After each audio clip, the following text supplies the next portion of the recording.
Valuation professionals આજે આપણે આધુનિક વેલ્યુએશન ઓફિસની ડિજિટલ કરોડરજ્જુ એટલે કે ડિજિટલ બેકબોન વિશે વાત કરીશું. Module 48 cyber security in valuation office data encryption.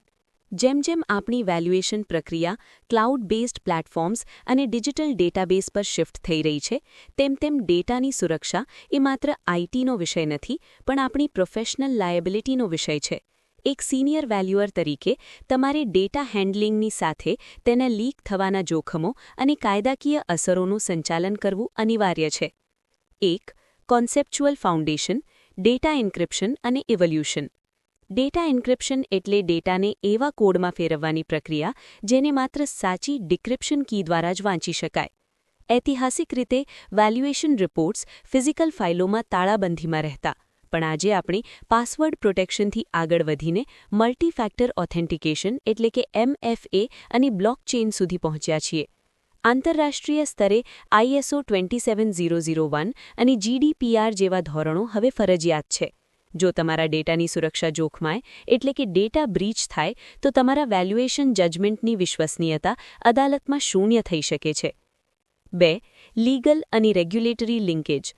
ભારતીય કાયદામાં IT એક્ટ 2000ની સેક્શન 43A હેઠળ ડેટા સુરક્ષામાં બેદરકારી બદલ ભારે વળતરની જોગવાઈ છે. તેમજ નમો digital personal data protection act 2023 ક્લાયન્ટના ડેટા હેન્ડલિંગ માટે કડક નિયમો લાવ્યો છે.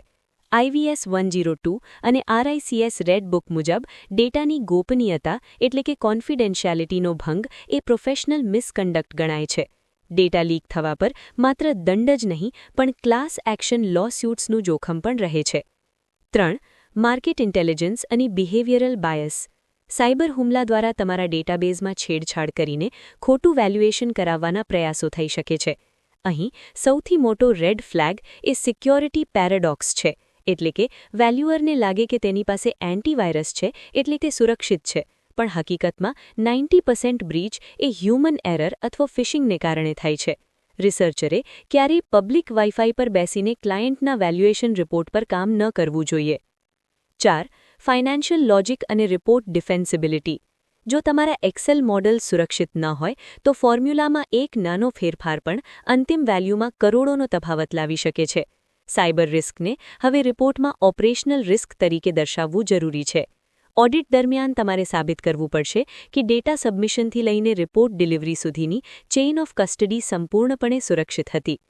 5. વેલ્યુએશન જજમેન્ટ અને ડિસિઝન ફ્રેમવર્ક. પ્રોફેશનલી એડવાઇઝેબલ છે કે તમે ઝીરો નોલેજ ઇન્ક્રિપ્શન વગરના પબ્લિક ક્લાઉડ પર ડેટા ન રાખો. કોન્ઝર્વેટિવ અપ્રોચ એટલે રોલ બેઝડ એક્સેસ કંટ્રોલ એટલે કે RABC અને ફરજિયાત એન્ક્રિપ્શન અપનાવવું. વેલ્યુઅરની નૈતિક ફરજ છે કે જો ડેટા લીક થાય તો તે ક્લાયન્ટને તુરંત જાણ કરે. 6. પ્રેક્ટિકલ સિનારિયો અને red flags. Scenario in Indian context. જો ઓફિસનું સર્વર રેન્સમવેર દ્વારા લોક થઈ જાય તો હેકર્સને પેમેન્ટ કરવાને બદલે ઇન્સિડન્ટ રિસ્પોન્સ પ્લાન સક્રિય કરવો અને ઓફસાઇટ બેકઅપમાંથી ડેટા રિસ્ટોર કરવો એ જ સાચો રસ્તો છે.